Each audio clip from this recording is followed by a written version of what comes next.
Hello, welcome to another edition of North Coast History and Haunts. Today's journey takes us to a rest stop in Vermilion, Ohio on I-90 westbound. It's the only rest stop in Vermilion. What is it about rest stops that make them so creepy and weird? Is it the remote locations? Is it usually because they're dark and desolate? Or is there another dark attraction to them?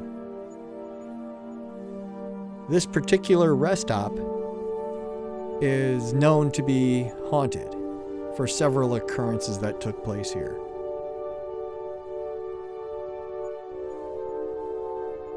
There was a woman in the 1980s. Her body was found at a picnic table just outside the restroom area. She was shot in the head, and it was assumed that it was a suicide because a pistol was found near her feet. She was wearing a light blue workout suit and running shoes.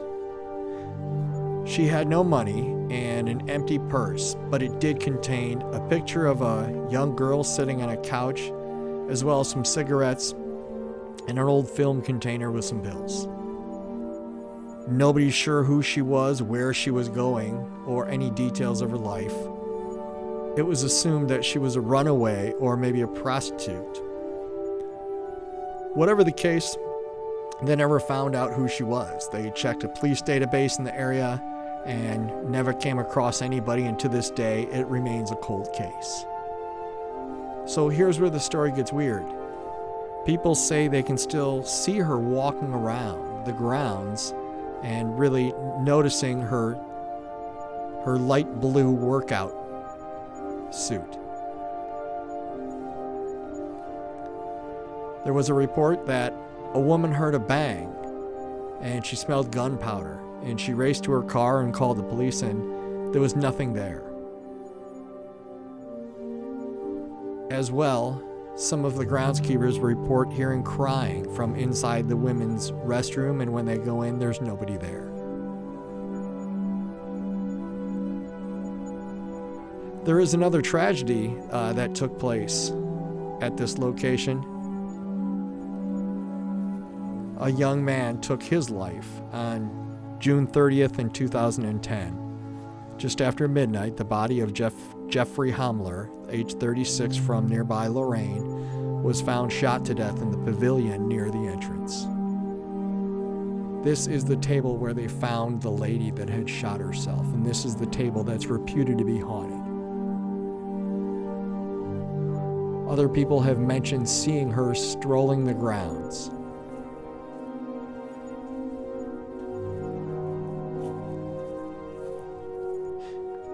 Another unique feature of this rest stop, it has a walking trail. Not a lot of rest stops have a walking trail, and we're going to walk down this trail.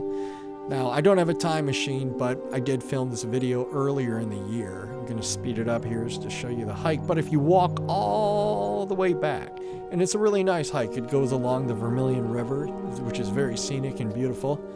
If you walk along the trail, we're going to come to the point where it's an overlook on the river. There's been reports of hearing voices from this spot. When I was growing up, I'd heard the legend that there was an Indian maiden who was in love with another Indian, and his family would not let them be together, something like Romeo and Juliet, and she decided to end her life by plunging herself off of the cliff here, and I'm going to show it to you in a minute. On our journey, we didn't hear too much, but it was a beautiful day, and we weren't there at night. I've been there at night, and I can assure you it is creepy and weird.